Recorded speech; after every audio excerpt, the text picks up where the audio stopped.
offering is the truth, nothing more. In the next 10 years, during which they might foolishly consider launching an attack on Israel, we would be able to totally obliterate them. The U.S. military is ready to send an unmistakable message to the Iranians. A second American aircraft carrier steamed into the Persian Gulf today as the Pentagon ordered military commanders to develop new rockets for attacking Iran. Prospects of reinstating the draft, even as President Bush makes plans to expand the overall size of the Army and the Marine Corps. My good friend, Senator Obama, that's a very provocative statement. You previously said that all options are on the table with respect to Iran. And I think that it's important for people to reflect on the real meaning of that you're setting the stage for another war. Iran is an adversary. Their pursuit of nuclear weapons poses a grave threat to us. That old Beach Boys song, Obama ran.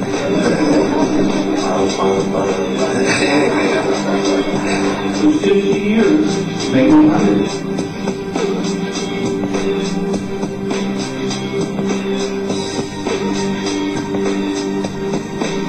I imagine that right now you're feeling a bit like Alice, tumbling down the rabbit hole.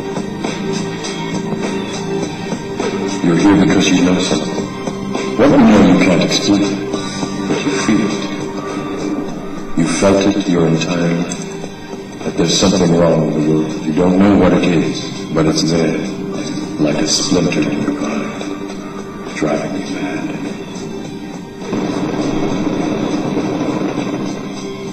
The Matrix is everywhere. It is all around us.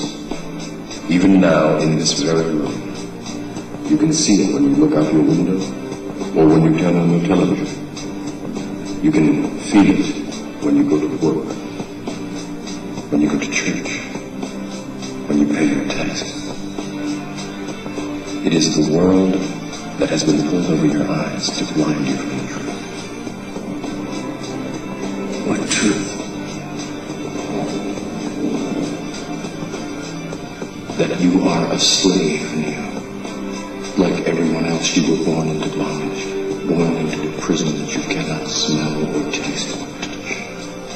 A prison for your mind.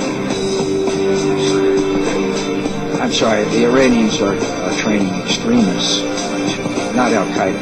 And I'm ashamed of you Hillary for voting for her. You're not going to get another shot at this because what's happened, if this war ensues, we invade and they're looking for an excuse to do it. And Obama was not even there to vote. Senator Clinton, I'll give you a chance to respond.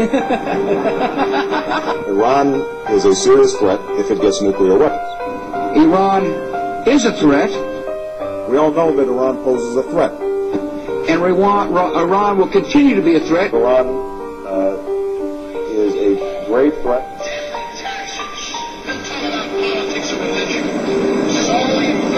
Of enemy propaganda rolling across the picket line. Lay down, GI, lay down, GI. We saw it all through the 20th century. And now in the 21st century, it's time to stand up and realize that we should not allow ourselves to be crammed into this rat maze. We should not submit to dehumanization. I don't know about you, but I'm concerned with what's happening in this world. I'm concerned with the structure. I'm concerned with the systems of control. Those that control my life and those that seek to control it even more. I want freedom. That's what I want, and that's what you should want. It's up to each and every one of us to turn loose just some of the greed, the hatred, the envy, and yes, the insecurities, because that is a simple mode of control. Make us feel pathetic, small, so we'll willingly give up our sovereignty, our liberty, our destiny. We have got to realize that we're being conditioned on a mass scale. Start challenging this corporate slave state. The 21st century is going to be a new century. Not the century of slavery, not the century of lies, issues of no significance, and classism, statism, and all the rest of those control. The It's going to be the age of humankind standing up for something pure and something right. What a bunch of garbage, liberal, Democrat, conservative, Republican. It's all there to control the two sides of the same coin. Two management teams bidding for control, the CEO job of Slavery Incorporated. The truth is out there in front of you, but they lay out this buffet of lies. I'm sick of it, and I'm not going to take a bite out of it. Do you got me? Resistance is not futile. We're going to win this thing. Humankind is too good. We're not a bunch of underachievers. We're going to stand up, and we're going to be human beings. We're going to get fired up about the real thing, the things that matter. Creativity and the dynamic human spirit that refuses to submit. The Matrix is a system, Neil. That system is our enemy. But when you're inside, you look around, what do you see? Businessmen, teachers, lawyers, carpenters, the very minds of the people we are trying to save. But until we do, these people are still a part of that system, and that makes them our enemy. You have to understand, most of these people are not ready to be unplugged. And many of them are so inert, so hopelessly dependent on the system, that they will fight to protect it.